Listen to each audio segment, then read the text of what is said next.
What is up, YouTube? Welcome back to the channel. Philby MTB Spins it is. My name's Phil.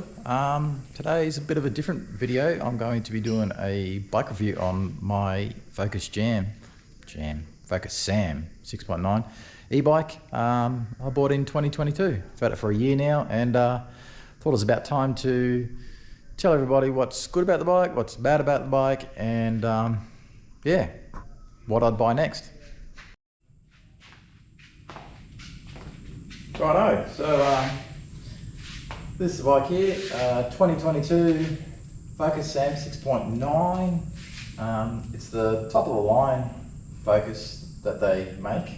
The reason I did get it is, for one, the suspension is a lot better than the lower models, 29er wheels, and I like the Bosch motor. I read a lot of reviews, they said it was good, so yeah.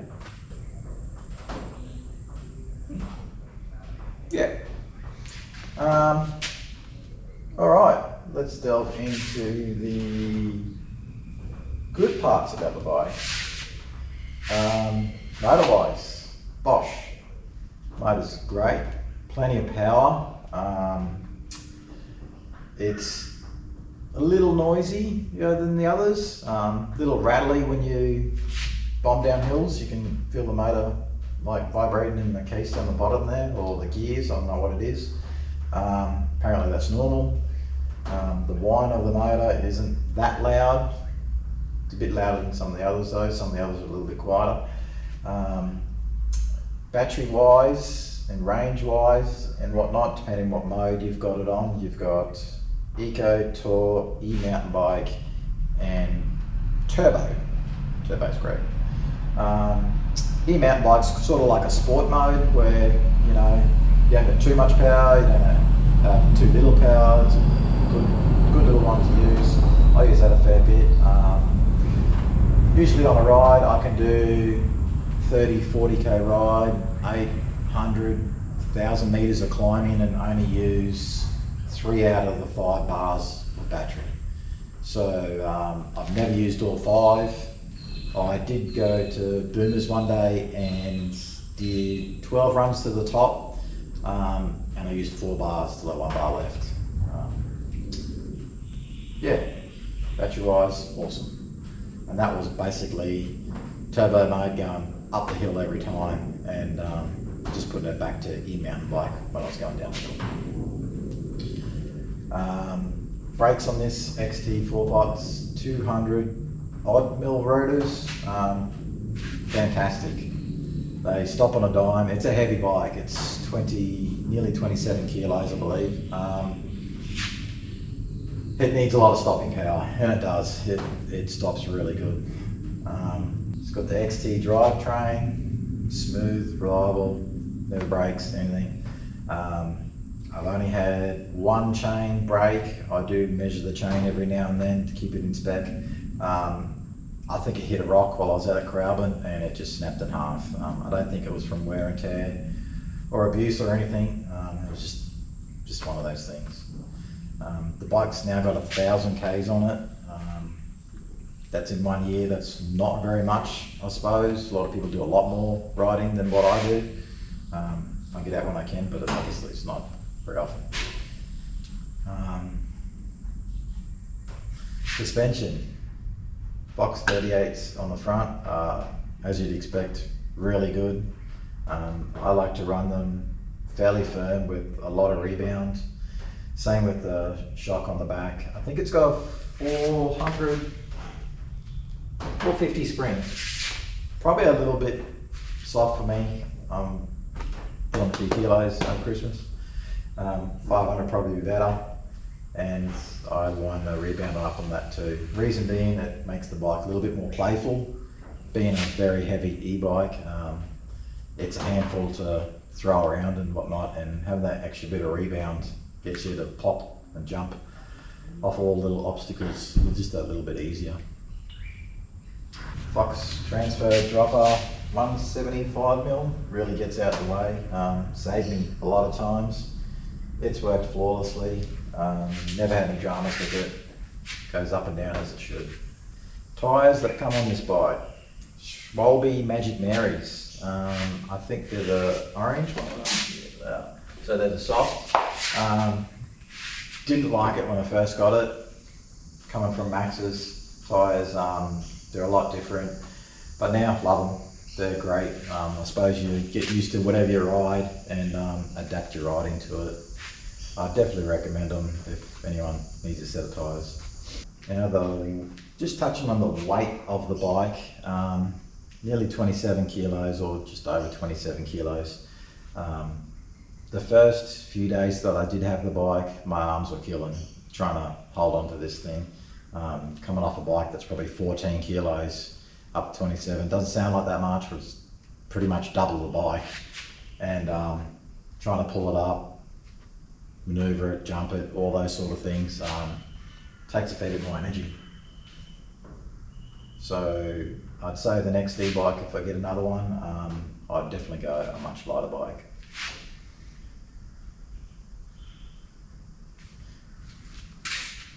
Touching back on the charging of the bike, there is a charging port in the top of the bike here, and battery in the down tube there. Just one key, flips out, take it inside, charge it overnight. It charges really quickly, only a few hours, and it's back up to the top, and it just turns itself off, so you don't have to worry about it. Every time you come back from a ride, I just throw it straight back on the charger and it's ready to go for the next ride. Okay, that's all the good stuff I like about the bike. Now let's start talking about the not so good things and things I obviously didn't notice when I bought the bike and would probably have steered away from the bike had I known more about it. One of the big things is probably this cable routing. It goes through the stem, down through here, down the tube there, and to all the different parts. You can change your setup and whatnot and run it down through the side there, like a normal bike. I haven't done it yet, I'd like to do it. Since recording this video, I've changed the stem to a rental and couldn't be happier. It's just a pain in the ass going in through this way, and when it does go down through there, it rattles in the head stem and on the pieces as it goes down there if you don't have them in the perfect spot.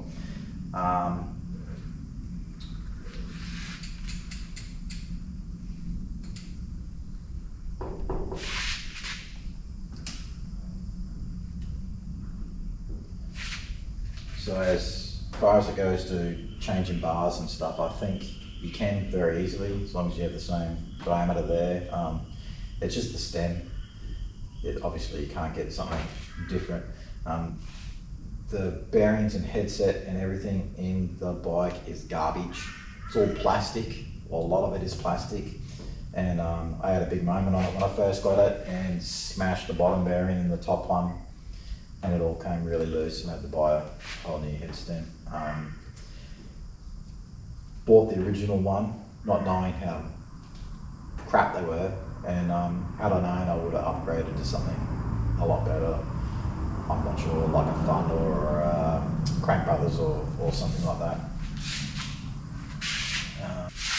Seat looks terrible on this thing, but surprisingly is fairly comfortable.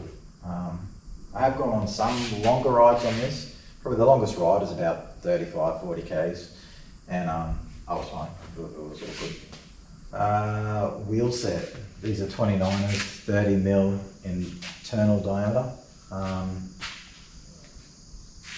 don't even know what they are actually. No, they're race base. Race base are 30s, they're alloy. Haven't had any front trouble with the front one at all. The rear one has taken a few big hits. I did flat spot it a few weeks ago and broke a couple of spokes. It's got a hell buckle in it now, but I just put 2 new spokes in it, tried to bend the rim back and everything. It's holding air and whatnot, but definitely due for an upgrade in wheel set in the near future. Another problem I do hear from other e-bike riders that do have a Focus is cranks. They Cranks on it are not that good. For some reason or another, this one always seems to come loose, and you'll hear it creaking and whatnot. I'll just tighten it back up. I'll put Loctite on it and everything, and it still comes loose. It can damage the crank, which it probably has already. That's why it keeps coming loose, but they're not made out of really durable alloy or whatever it is, and yeah, they're not that great. A couple of others have had cranks, mates have had cranks fall off. They're that terrible, but I think they're just that soft, and they sort of wiggle and wiggle their way loose, and then that's the end of them. So that's probably another upgrade that you'd want to think about if you do buy one of these bikes. But something I forgot to mention is this comes standard with this Fox mudguard.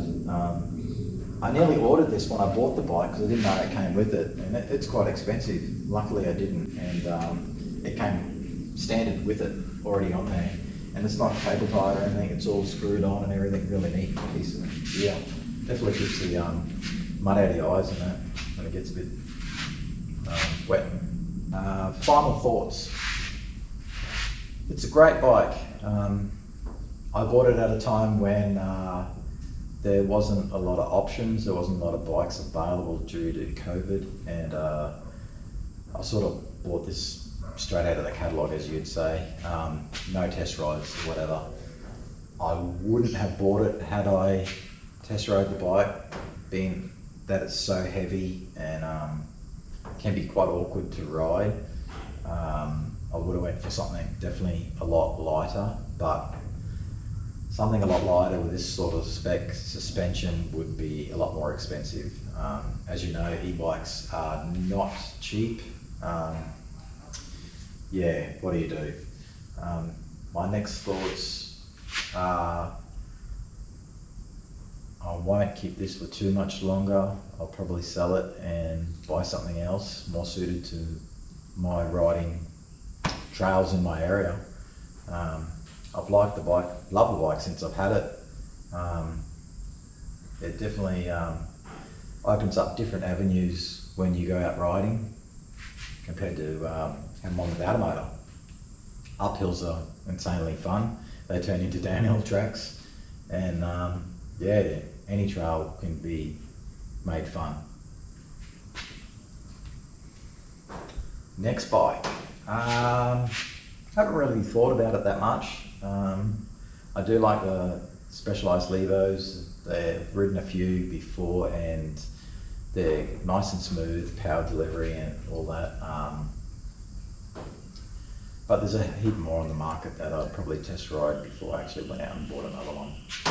Touching back on the Bosch motor, obviously in Australia our assist limit is 25 k's an hour.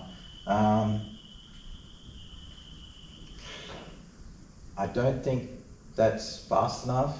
Well, actually, it's definitely not fast enough. Depending on where you ride, if you ride somewhere really fast, like Daisy Hill or some other places that are full XC, people just walk around you. 25 k's an hour is slow. It's not too bad when you go to some gravity parks and stuff, because you've just got the momentum of the bike, you don't have to pedal too much. But once this cuts out at 25 k's an hour, you definitely know it. It falls on its face, and you've got nothing, you're trying to pedal a 27 kilo bike. Also, you can turn this bike into a mullet setup with a 27.5 rear wheel. It's something I would like to try. It'd be pretty cool, but if it wasn't great, you just waste your money on a 27.5 rear wheel. But you just flip this chip here, throw the wheel on, and you're ready to go.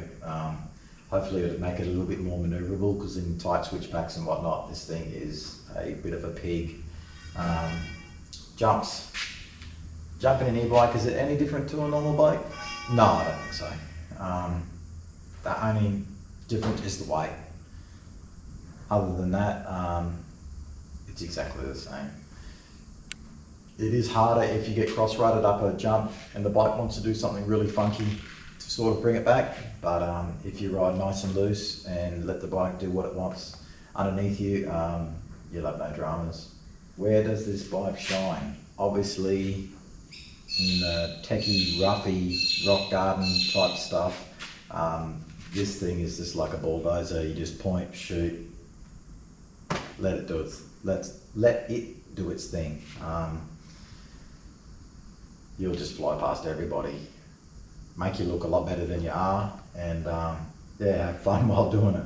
All right, that's going to wrap up my review on the Focus Sam 6.9 2022 model. I would recommend it to anyone that wants a gravity enduro type e-bike.